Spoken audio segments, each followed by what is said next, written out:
Ang nangyayari kasi sa Tesla ngayon, binoboycott siya ngayon. Kahit i-boycott mo yan, kung mag-electric vehicle ka, Tesla pa rin naman bibili.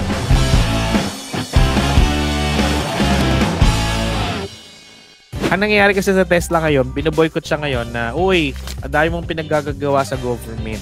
Binoboycott sa Europe, sinusunog yung mga Tesla or not. What do they have in common? They're all Teslas, produced by Elon Musk's company. This took place in front of one of the brand's repair centers in Las Vegas.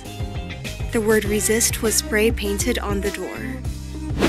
The question right now is, anong gagawin ni Tesla after that? Kasi diba naging part ng government si Elon Musk.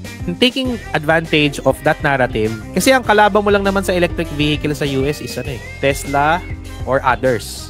Yun lang naman eh. Sabihin natin, mga Chevrolet on all of that nung develop sila.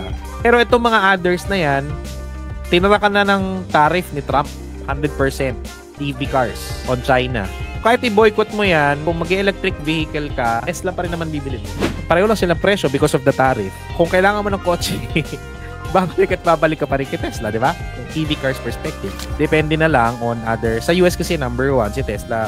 Though, I need to validate my data on that. But majority of the sales, the past how many years, Tesla talaga yung sa vehicle na sa. So, emotional lang talaga si market dito. So, on that narrative, may 100% tariff yung mga electric vehicles sa US. Okay, opportunity yun for me. So, yan yung free stock ko sa inyo tonight. I'm not saying na sure ako, pero yun yung narrative ko. Yun yung logic ko kung ba't ko siya bibilin. At meron na ako, nagdadagdag lang ako. As long as yung plan ko na allocation ko dyan is enough, then, okay, buy and hold. Pag recession more, pwede bumagsak.